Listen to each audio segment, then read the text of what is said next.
episode. It's the brand new season, the brand new podcast, Post Shift Podcast 2.0.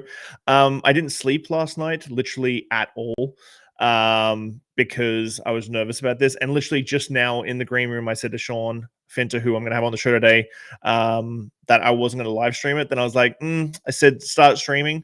And then it was like, do you sure you want to do it this way? And I'm like, nope, I'm going to stream to all the platforms that I've said that I'm not going to stream to. So Facebook, Instagram, and YouTube, you can check it out there. I do have a chat section too. So if you make a comment on the video, it can come through to Sean and I as we chat. The reason why I wanted Sean Finter on this new season, I think I'm season 6. This is season 6, episode 2. Is he was a real big driver after Tails for me to get back into the podcast. And I've it's been one of those interesting little things that I've talked about a little bit on my social media. I've been in a weird headspace for about 6 months. And so I've been trying to get my ducks in a row, and I've realized that I've still got fuel in the tank and I still want to be engaging in the industry and sort of not rest on my laurels. And so I put out a couple of videos about my cup not being full. So I'm hoping this is going to be the thing that helps fill it back up. So yeah, Sean, I did Sean's seminar. I didn't do too many seminars at Tails, but Sean's seminar really got me, and it made me see that I still have some opinions that matter in the industry as well. And so I had to have him on the show for the very first episode. So I'll introduce Shawn right here. Thank you for joining me, buddy. I really appreciate it. Hey, I'm delighted to be here, and I'm glad you're back. Yeah, I've already. My wife last night, she's like, "Oh, what are you doing tomorrow?" I was like, I got to be up early. I've got a podcast at 10 o'clock. She's like, "What do you mean you got a podcast at 10 o'clock? You decided 2 days ago that you're going to start the podcast again." I'm like, "Yeah, 2 days ago. That's 48 hours. That's a lot to think about and do in 48 hours." And so, as you can see, I've moved back into my old office. I actually gave up my office to my daughter for her 13th birthday. That lasted about 3 weeks before she didn't want to do anything in here anymore. So now I'm moving back into my own space again so that I can start doing this sort of thing. So thanks so much for joining me. I really do appreciate it. You've been on the show before, but can you explain to everybody who may not have crossed paths with you how you got to the stage in your career now, and where did you come from? And you know, the usual elevator pitch. Who is Sean Finter? Yeah. Okay. Canadian. I was born north of Toronto and started in bars and restaurants when I was 12 years old at a truck stop. And it changed my life. You know, I can honestly say I fell in love with the industry. Washing dishes might have been one of the best jobs I ever had. And when all my friends went off to college, I didn't qualify. I really struggled in school, didn't finish high school. So I went to London and really doubled down on bartending and got into management, and got picked up by a small consulting company, which again changed my worldview and really gave me a lot to believe in myself, and decided that, you know, the path was bartender, bar manager, bar owner. I spent a lot of time today teaching people you don't have to do that. I became a bar and restaurant owner in Sydney, Australia. I had 8 properties, you know, did well, made a lot of money, but it never really clicked with me. It never really made me happy. I didn't realize that, like, some people are really born for it. They have the DNA of a restaurant owner. I don't have patience. I like to build things. I like to launch them. I don't necessarily like to nurture them and run them. So after 5 years, 6 years of that, I sold my group and kind of semi-retired, but decided at 32 years old, I was too young to retire, and decided that I wanted to help 10 other people, you know, avoid the mistakes that I made with my mental health and my physical health, and learn some of the things that I had learned. 10 clients turned into 100, 100 turned into 10,000, and I sold that business about a year and a half ago now, a company called Barmetrics that I started way back in 2000. And now I just exclusively coach. I coach people that are looking to, some are looking to exit, so they want to increase the value of their business and systematize it. Other people are looking to level up, and others, again, are looking to become outliers in the industry, kind of perform at 10 times the industry average, and live a very different life than they had been before. So that's what I do, and that's how I got here, and I love it. What do you think the major challenges are in the hospitality space right now, business-wise? Like, at your seminar, you mentioned a few things, and I think you've posted a few things about the economy of scale and how the economy in the general world right now is affecting the bar industry. How are you seeing that change for a lot of hospitality businesses? Yeah, well, the economy is an interesting place to start. You know, with my clients, I really don't engage with them in conversations about the economy. They tell me how tough things are in Romania, in Los Angeles, in Sydney, and I'm like, you know, if you only need 5,000 customers and 50 staff, like you're not in control of the economy. But you know, if you're a great employer, you'll attract 50 great staff, and if you're a great operator, you're going to attract 5,000 great customers. So I think that's a challenge. You know, a lot of operators that I meet, they had an idea for their concept when they launched, and they really diluted it. You know, they got some arbitrary negative feedback here and there from people who were never their ideal clients, and they've watered down their offer so much that it's no longer for anybody anymore. And not only the offer got watered down, their company culture got watered down. So I really encourage people to be bold. You know, I don't mind getting criticism and negative feedback, especially if it's not from my target demographic. And, you know, if you really triple down on being a great employer and doing for others what others did for me and changed my life, you know, taught me about business, taught me to believe in myself, taught me how to sell, taught me how to market, taught me how to operate, you know, the economy is not going to be your challenge. It's just stay in your pocket and ignore the economy and perform. So you've got a concept called Napkinomics, and that really got into how do you gauge your staff, how do you gauge your customers. With Napkinomics, how do you sort of suggest a lot of businesses to build their client base? You were just talking about, like, you get a little bit of negative feedback, so you go, okay, well, we're going to take that little portion of the business, change that Right. to make this one person happy that on a Google review or a Yelp review said something. How do you build? What do you call them? That you call them? They're not ravers. What are they called? Like your loyal guests, Raving fans. raving fans. Yeah. Yeah. How do you suggest a lot of businesses build that?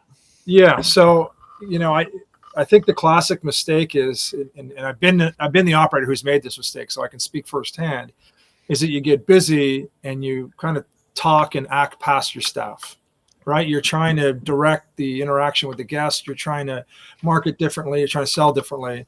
And instead of really tripling down on your staff and realizing that that is your business, right? If you take care of them, if you educate them, if you empower them, they're going to take care of your guests and everything's going to work out. But once you go past them, you know, you're lost. Napkinomics is a single page, and you can put it in the resources section, Sean, if you like, and I encourage everyone to use it. You take a single piece of paper and you put it down in front of any of your staff, especially front of house staff who have been with you for 6 months or longer, and ask them to fill it out. And it's all the basics of your business. You know, how do you win at business? How does a bar or restaurant actually win? They have a box to draw you a picture of how you win or write 10 words on how you win. The theory there is if you don't have a strategy on how you win, you have no chance of winning. You could also look at, you know, the values of the company. This is the compass that they're using to make decisions on your behalf on a daily basis. There's another box that asks you, what do our guests really love? Like the things that they really rave about, and what are the things that they hate? And then there's about 8 boxes on the page. I warn you, if you're an owner or operator, to be seated when you line the pages up next to them. No one's going to say the same thing. Everyone's all over the place. And that is the value of your brand. I don't care how much an owner or an operator knows about the industry, how much experience they have. The only thing that matters is what that 25-year-old bartender knows and is able to execute on when the bar's 3 deep. And this page is going to show you exactly what they know and what they don't know. And then you can work systematically to close the gap. And I can tell you this, it always works, right? If you take a bunch of 6-year-old kids who have never seen a soccer ball before and said, go play, do your best, right? The golden rule, they're going to run around and bump into each other. If you sit down and explain, this is your goal, you got to keep balls out. This is the opposing goal. You got to get balls in. You got to stay in these lines. You got to pass to each other and kick the ball across the goal. You're going to have a fundamentally different game in front of you, right? And you have a chance of winning. I found it weird because during the pre-pandemic, the industry's always been turn and burn. Like, I know that you've talked about it. I try and talk, like, the 10 years that I have in my team at Clive's right now, on average, all of my team's been with me for like 2.5 years. Like, I've got some really, like, out of my whole team, I've had like 18% turnover. Pre-pandemic was always like that. Get someone in, train them for 2 days, put them on the floor, bang them out, and turn and burn. through staff, like a lot of big pubs and stuff like that. And then when the pandemic hit, everybody's like, you know what, I'm going to change the way I lead my team. I'm going to change the way I hire. I'm going to change the way I train. And then 6 months after the pandemic was over, a lot of places just went back to the turn and burn. Do you think that the fundamental of reframing how we see stuff, like I've even had conversations with other clients and my own people at the hotel, like investing in actual certification courses. They were like, why are we spending this much money on training when they're probably going to just leave fairly shortly anyway? But on the flip side, I've had team for 4 years, 4 years working with me. Do you think that leadership needs to be changed from the top down? Owners need to start thinking about it differently. Managers need to start thinking about it differently. I do. And what I'm about to say next applies to me as well, that, we all want better teams and better outcomes, but very rarely are we willing to really look at ourselves and assess ourselves and get some unbiased feedback about our own performance, our level of care for our staff, our intention. Do your staff really believe you want them to be better human beings, better equipped to take on the world, or do they just want a pound of flesh and pay you minimum wage and push you out the door when the shift's over? So I think, there's Gallup has an incredible, one of my favorite survey tools. It's a one-page tool. It has 12 questions only, and they're all yes or no, and it's called the Q12. And the first question on it is, I know what's expected of me at work. Right? As simple as that. You'd be surprised how many people don't know what's expected, because if Michael's managing, it's one thing, and if Sarah's managing, it's another. I have the tools to do my job properly every shift. My manager seems to care about me as a person, right? All these sorts of questions. And that's a great place to start. It's really a measure on your leadership team. And if your team doesn't believe that your leaders believe in them and want to invest in them and want the best for them, you're already at a point of contention between you and your staff. What could you possibly expect between your staff and your guests, right? The magic in hospitality is a discretionary effort that your staff deliver to your guests, right? That extra kindness, sharing a little bit about themselves, taking a chance to open themselves up as a person to a group of perfect strangers so that they might open up with each other, right? You can't mandate that. But if you're caring about your team and they feel it and they believe it, they're going to care about your guests, and you've got this beautiful cycle. So that Q12 will show you 12 different areas that you can build trust, respect, and really gain some traction with your team. I'm going to throw that in, everybody who's listening, or I'll throw that in the description, and I'll get all the links and everything from Shawn so you can download those. We've both been in the industry for a fair while. As you said, you look younger than I do, so we've both been doing this long enough. With the industry always sort of changing, do you look at trends and see how that can be applied to the people that you coach?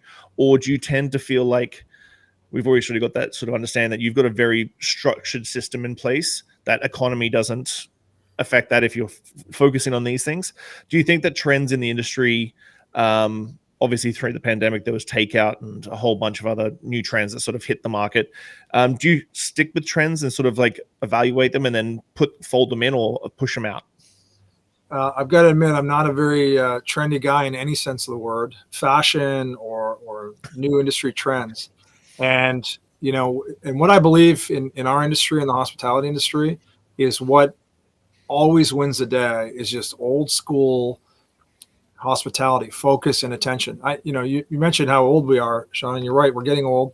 I'm old enough to remember driving home from school one day. My dad picked me up at school, and on our way home, we stopped at a gas station, and we got the local download from the gas station attendant, right? A kid that lived in town and talked to us, and we went from there to the bank where my dad talked to people there, interacted there.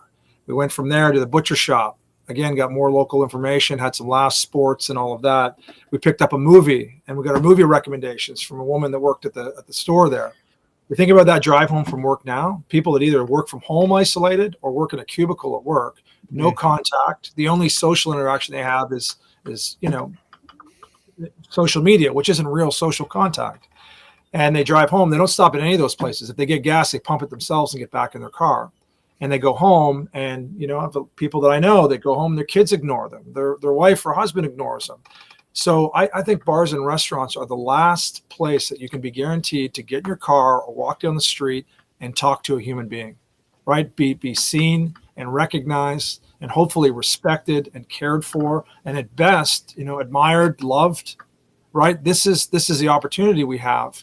And I think with technology today, and I see pubs, I was just in a pub in Texas where both of the bartenders were on their phones while there's people waiting at the bar, right? And nothing says you're not important to me. This is most important, even though I'm being paid to review, and make you feel this big and frustrated that you're not with your friends behind you. So I think in tripling down on the basics, on old school human connection, level 3 conversation. Level 1 is news, sports, and weather. Level 2 is getting a little bit deeper. And level 3, we use the acronym FORD: family, occupation, recreation, and dreams, right? If you're talking about any of those 4 things, you're talking about the things that matter to the person in front of you, and you're in a real conversation and you're building real business. Yeah, it's one of my pet peeves when I travel. Like, I'm usually traveling by myself, like for business. I'm sure you do the same thing. And you sit at the bar by yourself. So you're a single person at the bar by yourself, and obviously you're going to go through menus, you're going to be looking around, you're going to be checking out the spirit list, the cocktail menu, have a cocktail, and then you don't get a who, what, why, where, how from the bartender. You don't get those simple, like, hey, what you doing in town? And I even remind my team, like, if it's a Tuesday night and there's a single person sitting at the bar and they're just looking at the menu or checking out the room, ask them what they're doing in town, especially in a hotel bar. It's one of my biggest pet peeves. Yeah. Biggest pet peeves. Yeah. Well, it's a good point, Dean, and I suggest to the audience you think about your, all the different constituencies, the different types of guests that you have to come in. So if you do have people like Dean and I, because I travel by myself and sitting at the bar, it's kind of lonely, and you do want someone to talk to. What I work on with my clients is setting up different playbooks for different constituencies. So, for example, with people like us, kind of sitting at the bar, business travelers, to engage them on their level. First, be interested, and then you can be interesting to that person. So asking them where they're from, what they do, and then tying that to something personal, saying, hey, well, I've never been to Vancouver Island. Like, what do you love to do there? Or you mentioned that you have kids. What do you love to do there with your daughter? Right now you're in someone's space, having a real conversation. Another exercise that we did, and every bar should do this. If you're proud of your city, you have one piece of paper that's behind the bar. And I do love old school, here's something I wrote for you, rather than sending them a message digitally. We have one piece of paper, and we ask all of our staff, write down 2 things off the beaten path in our town that aren't going to show up on the Google searches and lists and everything else that you would recommend for someone to do. Then we take the best of, and we write that person's name beside it. And then when I'm listening to someone who's been sitting at the bar for 45 minutes with me, I say, hey, Shawn, have you got a second before you go? Yeah, sure. I bring the page over. I bring one of these multicolor pens over, and I circle my 3 favorites. And I say, you said you only got half a day here left tomorrow. You should check out one of these 3 things here. Based on what we talked about today, this venue here, this is the guy's name who will be on the door, whatever. Here's the most beautiful place to take a picture in town that you're not going to see show up online. Here's a restaurant that has something that's so unique to Vancouver and Canada. You got to go check this out. I mean, that is a repeat customer for life every time they're back in your city. And they're likely to tell 10, 20, 50 people about it. Just a simple playbook for every constituency. Yeah. We actually have a postcard as our billfold. So the team and I got together and we did a cocktail crawl. So it's all the cocktail bars in Victoria. Yeah. So when people sit down, they actually can take that with them and like go on a little cocktail crawl. Or if they fill it out, and we'll mail it. So we mail out a dozen to 2 dozen postcards a week. And so then that cocktail crawl is getting sent to somewhere else for when they visit. And so we've sort of nailed that down to be like, hey, you got to go here and check out this. And even when people sit at the bar and they're like, oh, we're only here for one night, and they're on their like second cocktail or third cocktail, I'm like, listen, I'd love for you to sit with me all night long and have cocktails. But if you're only here for one night, you've got to go see our pals down at Humboldt. You've got to go across the street and go see Citrus and Cane. You can't, I'd love you to sit here, but like you're here for one night from Portland, Seattle, San Francisco, wherever, you got to I'm going to kick you out. I'm going to bill you up and you got to go see our friends. I love it. I love it, man. And that extra touch of, jotting something down there, you got to try the X. I was at a place in California recently, and the bar manager came over and he says, oh, I've been in one of your sessions before. I want to show you something. So he's got the page and he brings it out and he wrote on it. He said, I know you like certain types of fish. You heard me say it somewhere before. And he said, they have this pickled herring there. And he said, if you don't like it, I'm going to buy you dinner next time you're in town. It wasn't even his place. He just said, you have to go there and ask for, David Smith, the bartender, whatever else, and order this. I mean, it was unbelievable. I should have told him I didn't like it just to get the dinner, but I couldn't. Pickled herring and some akavit always hits the spot. Yeah. When you first sit down with a new client, how do you sort of help them compartmentalize what is 100% necessary to deal with today and what you can deal with in 3 months, 6 months, 12 months? And I know that you've said as well, like we've talked about a few systems that you have done, Napkinomics and that sort of thing, and you suggest once a quarter, once every 6 months to re-evaluate everything you've done, see how things have shifted, new staff come in, that sort of thing. So when you sit down with a client for the first time, how do you compartmentalize for them? Because I think operating a business is always hectic. It's chaos. It's controlled chaos to a degree, but sometimes you're like, might be something completely trivial to you is the one thing that you need to deal with today to take that next step. Yeah, well, this is an area that I've learned a lot about and grown in, because I, to be honest, I used to make a lot of mistakes with clients because I was very excited, very passionate. I know what I'm capable of, and I'm a pretty good judge of what other people might be capable of. But what I wasn't in tune with was like what their bandwidth is, right? Like, I don't care what you're capable of. If you're running at 110%, you're overloaded. Your bar is in trouble, your marriage is in trouble, like, it's not a good idea to kick off a big project. So for me, it's all about momentum. Where can we get even a small win in the beginning? Because even if the ownership team and even if the leadership team's bought in, you need everyone bought in to change and growth, right? If you're at a place that's struggling, it kind of sucks to begin with. And then here's this guy that wants us to do more, and when we don't have any bandwidth. So I work with them to identify what their biggest challenge are. We have a quick audit that we do and say, all right, here's where I see your strengths. Here's where you could do with some work. And here's some big holes in the business. And then I'll encourage them. I'll pick 2 or 3 places where I think they can get a pretty quick win. And once we get some momentum, we typically move into either 3 projects a year or 4 projects a year. So every trimester or every quarter, we'll do a new project. And ideally, that project's going to end several weeks before the end of the period so that they get time. They're not always working on the business. And what I like to do is to do projects that could involve as many people as possible so that they're going to get the benefit, but they also get the buy-in because they're doing the work. And sometimes they get an incentive to do it too, whether it be education, whether it be bonuses, whatever it might be. But the key is to get momentum, start with something where you can get a win, and build, and the challenge should get progressively more difficult as you go, and then you work back through the cycle again. That's one thing that I was really not surprised, but I always try back getting your staff to have some ownership and some tangible thing. Your KPI and your KPI / bonus structure that you showed in that seminar at Tails. It's something that I try to live by. Obviously, a lot of ownership doesn't see it that way. How do you see having your staff, especially your management and your leadership group outside your ownership group, buying into your business, your mantras, that sort of thing, through KPIs and bonus structure like that? Yeah. So, deciding what to do first and what to do next, as I mentioned, you have to do things that are going to get momentum. But ideally, you have to do things that are going to benefit a subgroup inside of your business, or at very least alleviate some of the pain that's there, right? If you start with selfless actions in the business and say, hey, we want it to be better here. We want it to be smoother, to be a better place to work. That's always healthy. And I think inside of that, where you have a team of people that is waiting for evidence that this is going to be worth it. Right. And as a coach, a lot of what I do is documentation. You have to prove to people that this is moving the needle, and you have to measure different things than what they've measured before. So, for example, in order to get great staff, A players into your business, you have to be great at marketing your business. And so my company's measured qualified applicants per vacancy, per department. Right. So when I sold the company in the beginning, it was almost 1-to-1, right? Oh, a good person, let's hire them. Let's put them in.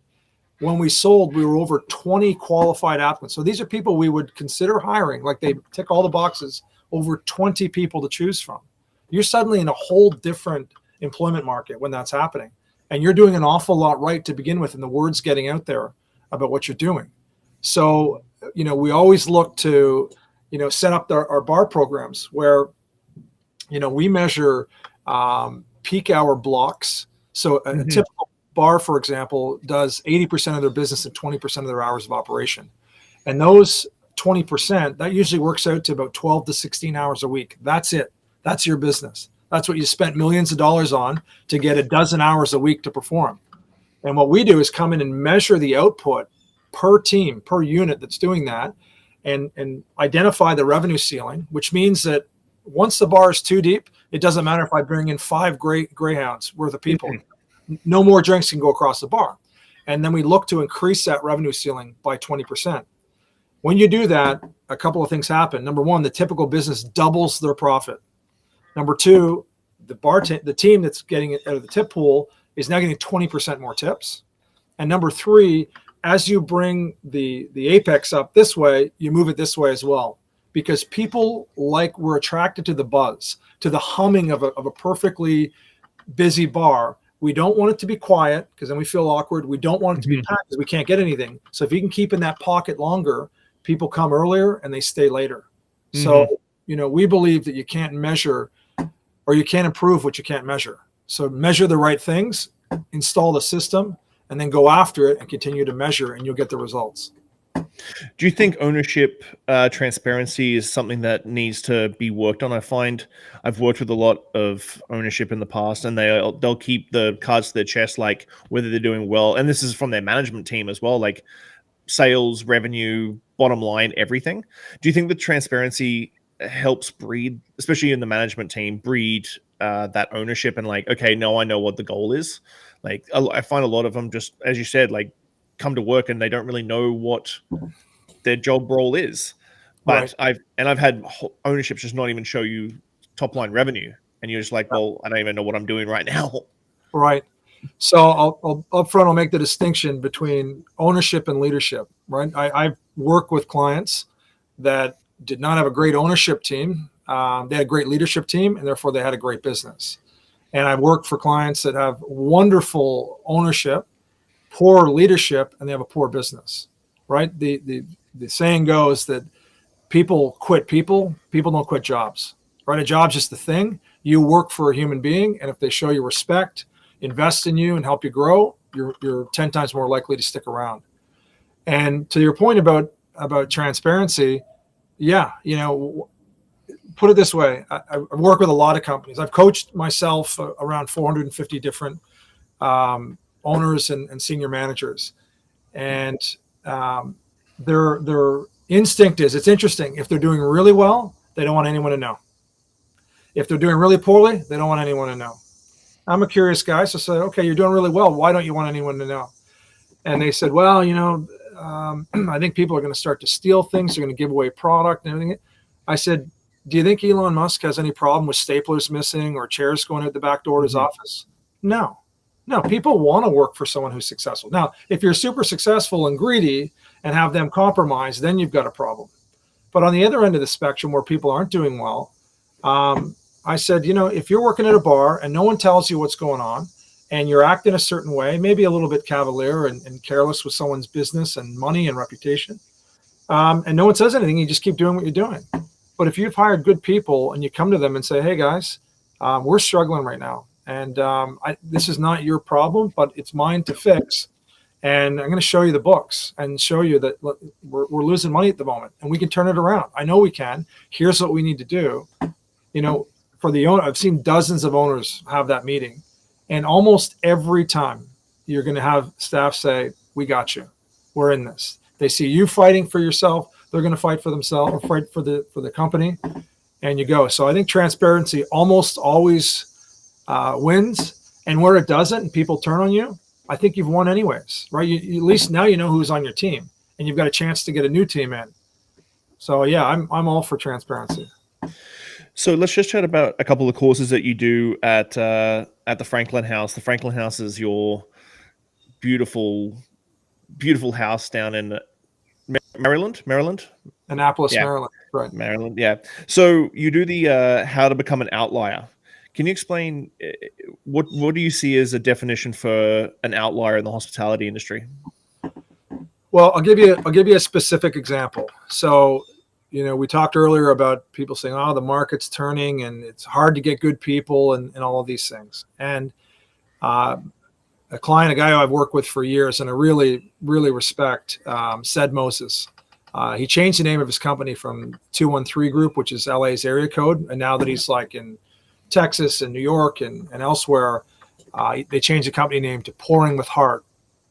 And said at the moment has around 500 members on his team. And he believes very strongly that he and his team have created 500 careers. And Said's team was a lot like my team. I think it's partly why we get along so well. Like my team in Sydney, I used to hire people that had tattoos on their neck before it was cool, right? And a lot of people, like I could give you specific examples of like their dads gave up on them. Their teachers told them they were going to be losers, total misfits like I was when I was younger. And Said's hired these people and got them to buy into investing in themselves and growing. He's taken people from bar back to CEO of his company inside the same cycle. And, with Said right now, he is expanding. He wants to go from 500 careers to 2,030 careers by 2030, right? Pretty aggressive growth. And he's expanding into markets that in some cases he's never even been to before. He's going there now to check them out and so on and so forth. Each place that he goes, every city he goes into, he's opening up 6 or 7 or 8 bars in. And each of those bars have 20, 30, 40 staff. Said doesn't say it's hard to get staff right now. He doesn't say that the market's turning. He focuses on what he can control, being a great employer, creating careers for people, creating community bars where he hires local people. He's not flying in ringers from LA and New York and elsewhere. And he's a total outlier. He gets a disproportionate amount of attention from suppliers, from the media, and all that. He doesn't ask for it, but he's just doing cool things and great things. And therefore, he's an outlier. And I can tell you, he makes a lot more money than the average business, and he can scale. He also raises money in a very unique investment strategy that investors come in and invest in 10 or 15 places in one individual bar. So that's an outlier, someone who ignores the rest of the market and at the same time outperforms it by, in some cases, 10 times. So when you do your, it's the 3-day course, yeah? The 3-day course when you do you got one coming up fairly shortly. Yeah, we got one coming up. Ali will tell me the date in October. October 27th, everyone arrives, and then it's the 28th and 29th. It's 2.5 days. And I set up these, I used to do them a couple times a year, but they're a ton of work and I travel a lot. So we're only doing it once this year. It'll be about 100 bar and restaurant senior people, general managers up to ownership. And the idea is it's kind of 1/3 education, the best stuff. Like we're bringing in, other speakers other than me are only practitioners. So I've been to a lot of talks, a lot of different shows that I won't mention that have people that have read 5 books on a subject and put it into one little speech and delivered it. I only bring in people that are kicking ass on the subject that they're talking about right now. They're doing it. And so it's about 1/3 education, 1/3 collaboration. So I don't think there's nearly enough of that. So you get put into a group of 6 to 8 people. There's a reason I put you into certain groups, and you get to collaborate. You can talk about, there's an exercise about where you're stuck, and you get advice from around the horn, and there's a best practice share, and there's some other cool things. And then there's 1/3 kind of social interaction. We want to be together. We celebrate a couple of different things. We might go out on a huge sailboat and do that. And the idea is that I want you to come here, take away one system that'll change your business, have one idea that you can give to one other person in your business that they can implement, and get 3 people that remain part of your permanent Rolodex, people that you can call on that you now have a relationship with that can help you for the rest of time. So that's why we do it. It's our mastermind at the end of October, and there's still some tickets available for that. I'll throw the link in the thing as well. Cool. You said at the very start exit strategies, and I think I talked to a couple of restaurateurs here in town, and I think I would say like 90% of everybody that goes into the hospitality industry and restaurant business don't ever think it's an exit strategy. It's because they're passionate, or they've got a partnered with a chef who's really good at cooking and so on and so forth. No one ever thinks about, okay, how do I retire? And I've got a couple of restaurateurs that is, as a joke, whenever I go into their restaurant, they'll just walk past and put a number down on a piece of paper and slide over to me. It's like, you can have all this if you for that much money. And I'm like, can we just chat about how you're going to get out of here? Because a lot of them are still working the door, paying themselves a minimal salary, which doesn't really reflect very well on the books when you're not really paying yourself properly. Because if you had to hire someone to do that job, that's when you go into the red in the books. Yeah. How do you help with exit strategies? Because I think it's just something that doesn't cross people's minds ever correctly and properly when they're setting their business up. Yeah. So exit strategy is it's an interesting subject to me. Most people don't do it because they don't know when or why they want to exit, or they don't think their business is worth anything. So, why dabble in things that don't have any value? So I'll flip it on the head. I'll give you two of the best pieces of advice that I've ever got as a business owner. One was an advisor that I brought onto my board. And for those of you that don't have an advisory board that run businesses that do over $1 million, you must. There's just no reason not to. It's free, and it'll change your life. So I was courting this one guy to come onto my board, and he asked me a question which I didn't even know how to answer. He said, "Do you own your job or do you own a business?" And I said, "Well, what's the difference?" And he said, "Oh, there's a huge difference." And I said, "Well, then I'm not sure. I'm not sure if I do." And he said, "Well, let me ask this way. If you went away for 10 weeks and gave your company 30 minutes on the phone once a week, would the company be better, the same, or different when you returned?" I said, "It'd be absolutely different. It'd be awful. I think it'd fall apart." And so I took it on as a challenge. And, so I was living in Australia. So Canadian summer holidays were 5 months away. So I had 20 weeks to prepare my business. And he said to me these words: "Prepare your business for sale. Even if you don't want to sell it, just prepare your business for sale." So I took 20 weeks and did that. Then I went to Canada for 10 weeks. And that's a long bit of geography in between.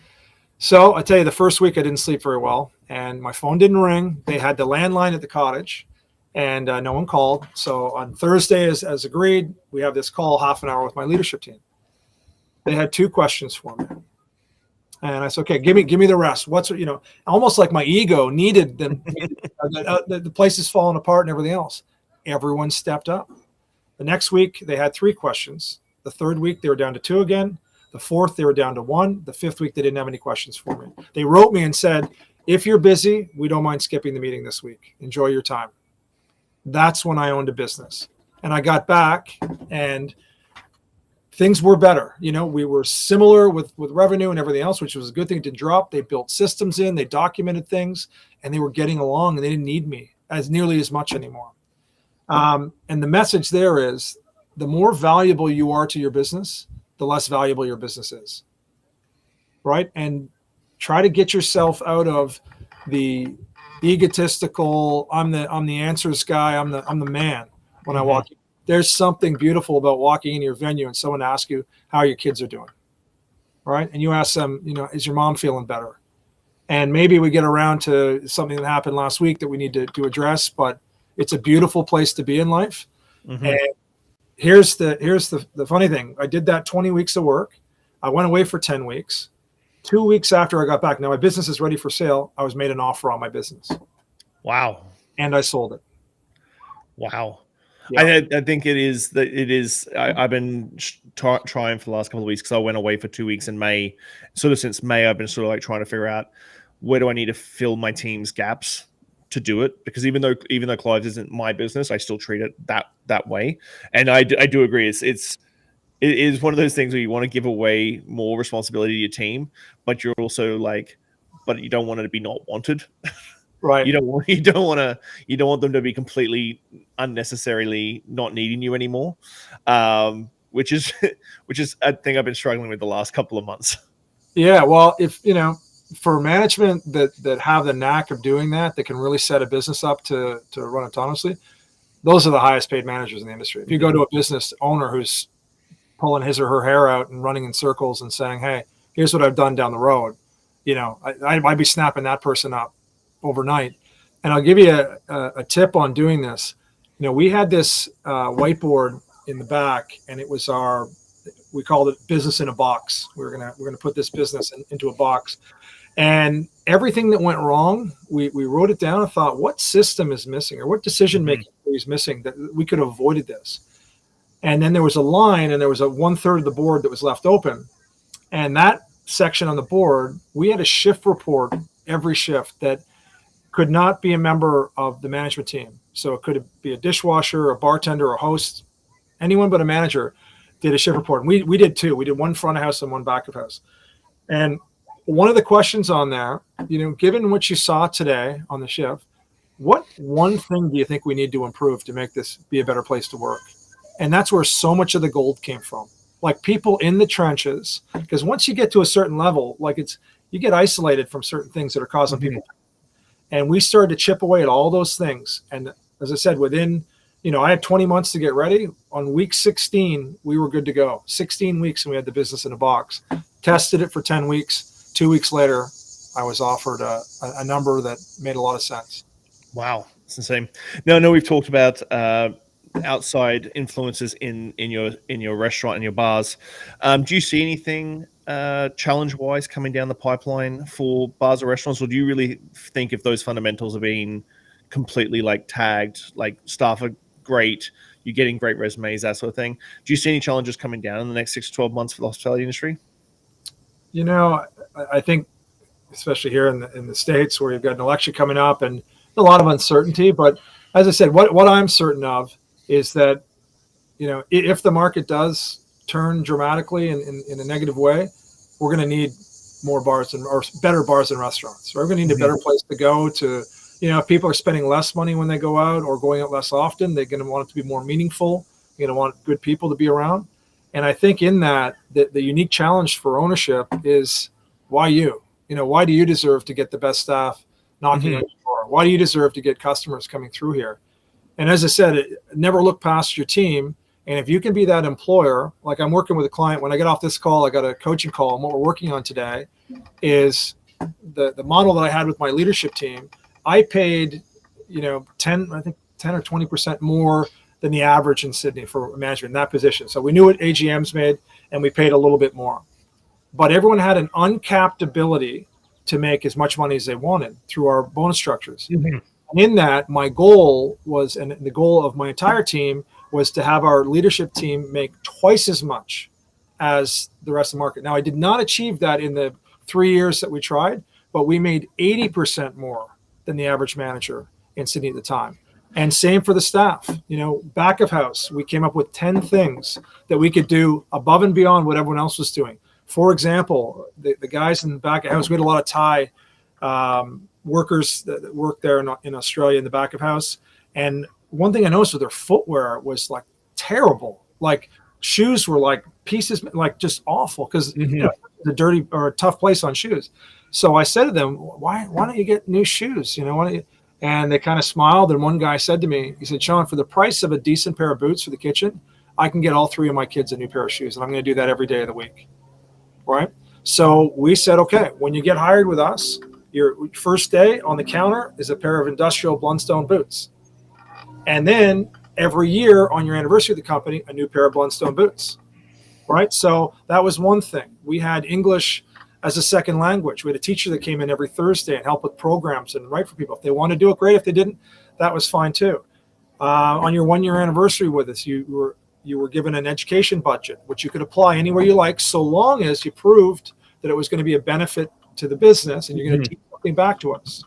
We started bringing in educators every month on things having nothing to do with the restaurant business.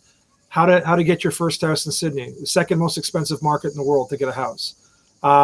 Mental health, we address it when we're sick, but if we're feeling okay, how do we go to the next level of okay, right? How do we feel better? Physical health, traveling overseas, all these different educators that we brought in for free, because we had thousands of customers and we talked to them, we knew what they did, and we invited them to come in to benefit our staff. So we had 10 things for every department, and that's why we had 20 plus qualified candidates for every opening. If you do these sorts of things, I can guarantee you things get better. And in most cases, you will crush the market, right? You're going to be the only show in town in certain markets when it comes to blowing away your staff, who will in turn blow away your guests.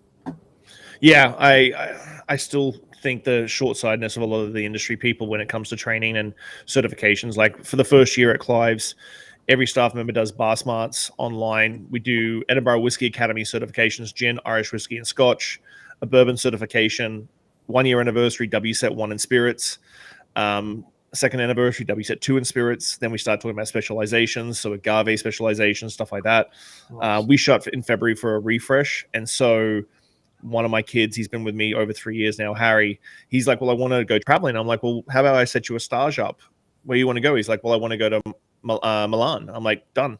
Go do a stage for 4 days at Mobius. He's like, well, I could do a pop-up. I'm like, no pop-ups, no guest shifts. You're going to go and stage with them properly and check out exactly how they do their system. So he did 4, 10, 12-hour days with the Mobius crew, like scrubbing down, cleaning days, that sort of thing. It wasn't like a sugar-coated, fluffy sort of stage. It was a legit, like, chef-style stage.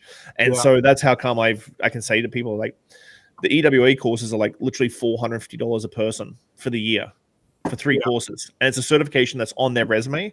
I've always said that I want to have my team be so educated that they're almost unemployable to anybody else. Right. Like, that they want to stay at Clive's because that they continue gaining this education, as they continue gaining this push for career and for personal level, so that their resume is nice and stacked. Yeah, I love that. And, you know, to your idea about, I love that you sent your guy away and got him that experience.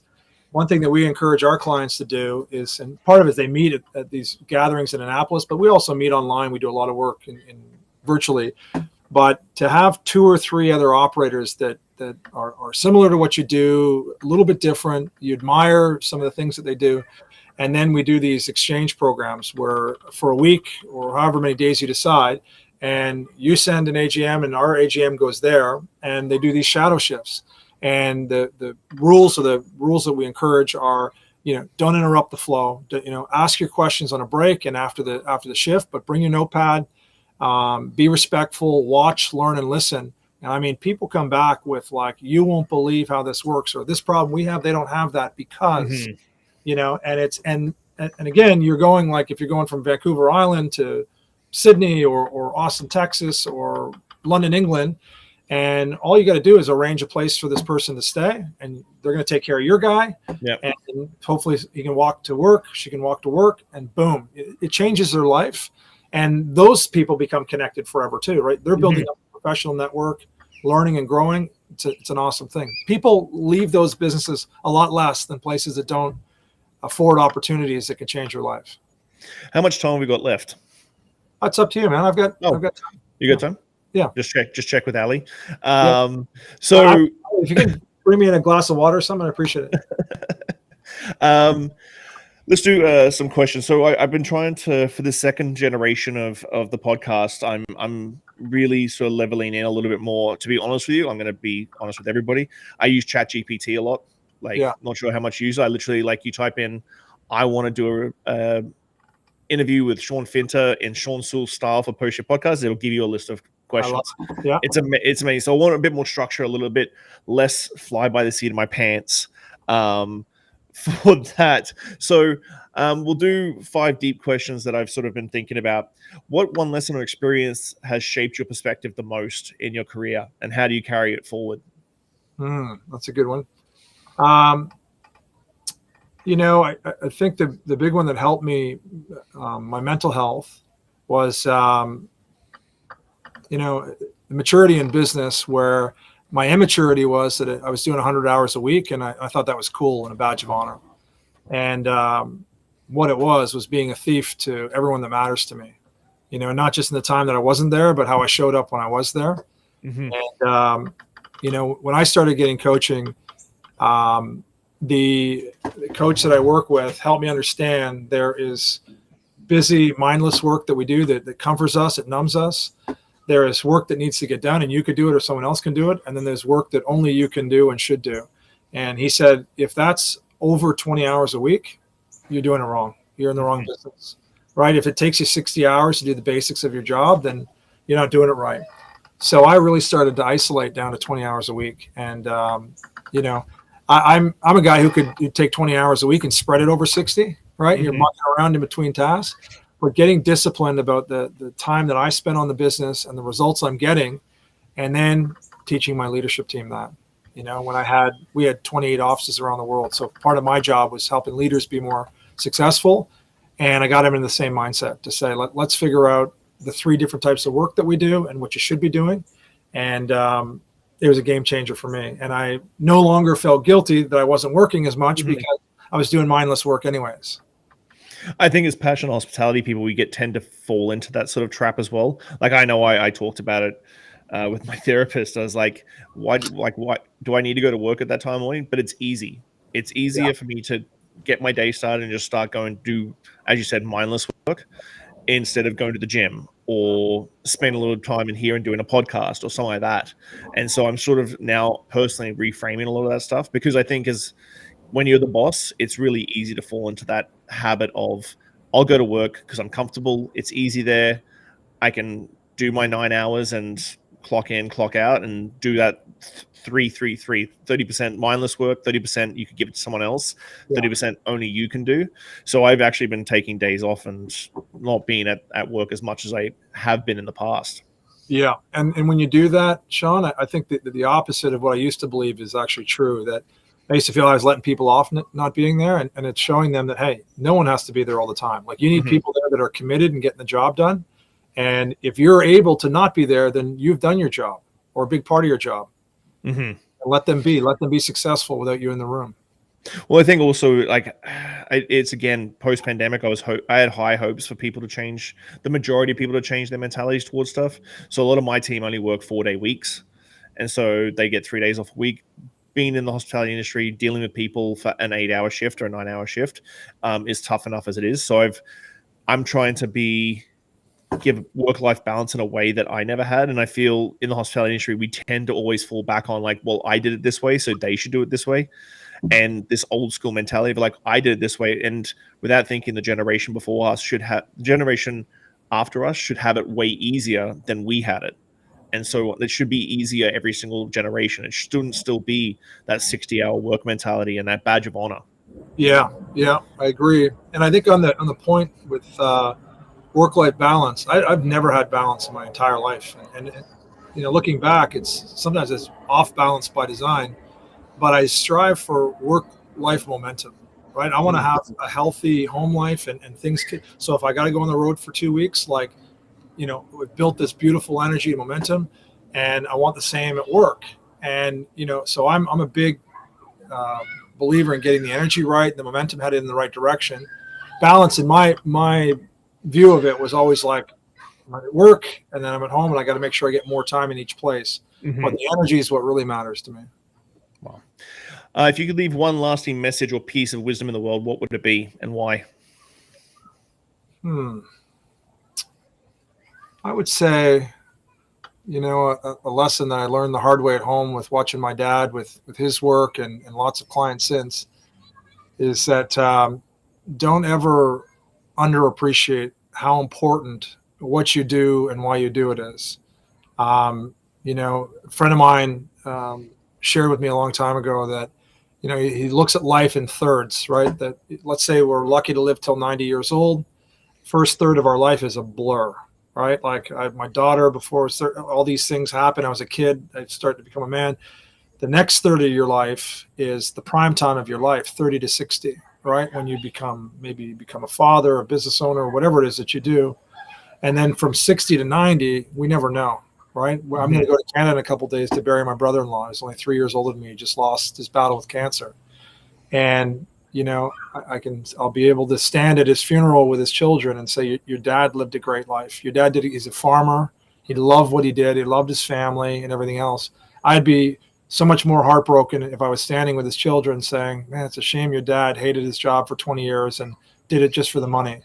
Hmm. So I have always loved this industry. There's nothing I love more. We had a gathering here on the property I'm on Saturday night, and 3 people said to me throughout the day, "You got to slow down. Why are you always serving people? Why?" And I said, just do me a favor and don't ask me to slow down. I am happiest when I'm at the service of others. And I said, if you see me running around sweating, making drinks for people, I was boiling crabs, I was crabbing with the little kids. I see, if you see me doing that, no, I am the happiest I'm ever going to be. Right. And that's what my work was like. And Hmm. in addition to that, in parallel with that, I was investing in people just like me, misfits, people that were told their place, people that said, hey, the school system determined you're useless, so you're going to dig ditches. No one believed in me until someone in a restaurant did. And I said, like, I'm that guy now. And that makes my life meaningful. And even the tough years were worth it for me. So I'd say, it's not about loving what you do and you never work a day in your life. I think doing what you love sometimes is very tough, Hmm. but you got to feel that it's meaningful and that you're adding value to the world and to other people. And if you do that, I don't think you can lose no matter how much money you make. Yeah, that's one of my pet peeves when people say you got to slow down, you got to have a better work life. Like my work life balance, I think it's very similar to yours. Like my work life balance is my personal work life balance. It can't be, there shouldn't be a box for work life balance and on what the norm is. There's no definition of whose work life balance is the best. Right. It's Right. it's it's everybody's personal little journey. Yeah. And I love the prescribers. I have people like literally have interventions sometimes. They're like, hey, dude, you got to slow down. Ali and I just traveled to our 56th country. I've spoken on stage at 31 countries around the world. And my friends will like sit me down and say, you got to slow down. And I said, do you think Mick Jagger's friends ever say, hey, dude, you're 82 now. You should Yeah. slow this thing down? It's like, fuck it. I'm happy. And I'm serving others and I love it. I'm taking care of my family. You do you. Whatever makes you Mhm. happy, I'm going to encourage you to do. If I see you doing something that's making you unhealthy, I'll host the intervention. But Yeah. otherwise, let's get Yeah. on with it. I had that from February. Like I was traveling 1 to 2 weeks every month up until like July. And everybody's like, "Oh, you've been so busy. You okay? Like you need to relax a little bit." I'm like, "Nope, I'm going to Mexico and I'm going to I did seven cities in 2 weeks in May." And so like 2 days in Toronto, then on to Ottawa, then back to Toronto to Montreal, and it was a crazy 2 weeks, but it was exactly what I loved doing. Right. Looking back on your journey, what is something you wish you had understood earlier in your life? Oh, that's a good one too. Um, I made a lot of mistakes with people, especially key staff, in that I was very pushy, and I imposed things on them, imposed my goals over top of their goals. And the Peter principle says that we often push and promote people into their level of incompetence. So I'm the knucklehead that took my best bartender and insisted she become the bar manager, and she was miserable and wanted to leave. I took a GM who was amazing and turned him into a partner in the business, and he couldn't handle the stress and he was miserable and wanted to leave. So, it's as I've grown and hopefully matured a little bit, um, I've slowed down and just listened to people and then ask them why. Why is that important? And I never did that before. And sometimes people say things like, because I've just become a mother and Hmm. I can't take something new on right now, Shawn. Or I'm struggling with the stress that I have, and I might be numbing myself with substance at night too often. And I think if I take any more on right now, it'll be bad for me and my family. And when I started to listen, like I was in tears a lot. Like, fuck, how many times did I not ask why? How many Hmm. times did I just tell them what they should do? And that's not my place. My place is to create opportunities and to encourage people and to give them a safe space to move up and to move back if that's what they want to do. And I wish I didn't spend a decade not doing that. How do you define a success? How do you define success, and that has your definition changed over time? Yeah, it definitely has. My early definition of success was just one word. It was more bars, more money, more staff, more prestige, all just superficial bullshit. Success, it for me, it's very simple. It's having the ability to do the work that I love with people I respect, serving clients that I admire, and having all the time I want for my family. Right. And in order to do that, you do need money. There's no doubt about it. I'm not, I don't have a fancy car. I don't have, I have an old Harley that I love and live a pretty simple life. I've got some nice properties, but other than that, I live a pretty simple life. And even the properties are just part of the retirement strategy. I don't give a shit about anything. I could live in my backpack for the rest of my life. Mm-hmm. So I think that the less you need of external vices and toys and everything else, the better off you are. I'm not a slave to anybody. And, one day, we're transitioning, I'm working less and less and doing more and more meaningful work. But when I decide I'm ready to just do something different, I'm blessed that I'm able to do that because I've been smart with my money. And I've also held strong to my beliefs about the work I do and who I work with. What do you hope your legacy will be?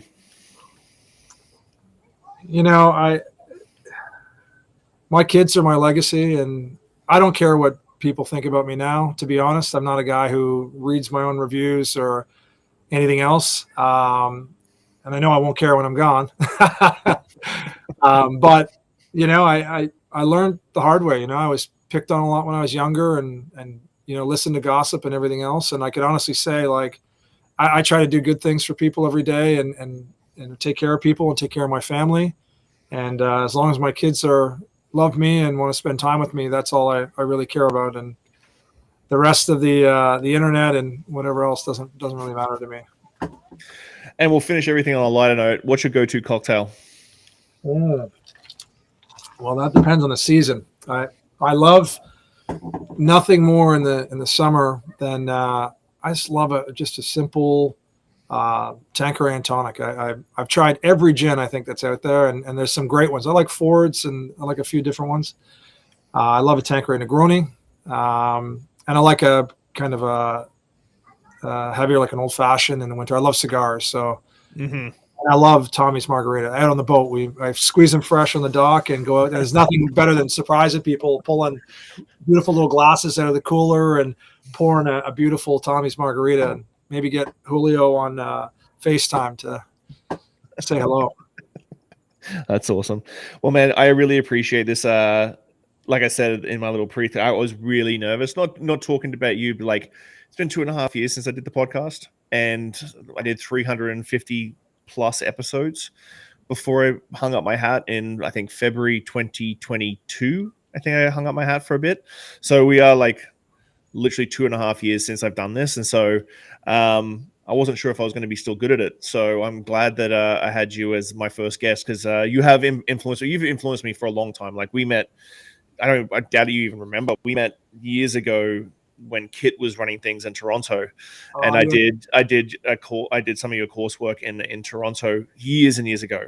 Yeah. And so Barmetrics, like Jason in Australia, influenced me back in the day as well. So Barmetrics was a big part of my life from 2002. I think 2001, 2002. Yeah. Like, what a trip, man. A business that you start on your kitchen table and to impact people. I never even dreamed to do that. So I'm just delighted to hear that. I think I interviewed, actually work with Barmetrics at one stage with Jason. Okay. Yeah. Yeah, but I was 22 years old. I was a kid. Like, I, luckily enough, had worked at a couple of good cocktail bars and won a couple of competitions. So a 22-year-old kid with an ego. And so, and then I think I moved to Canada just shortly after that. So I just want to say thank you so much for sitting down with me. That was an epic episode, but I really appreciate you. Well, I appreciate you too, man. I'm glad you're back. We need you. I love listening to your podcast. So keep it up, man. I'll be following. Okay, thank you very much for your time, man.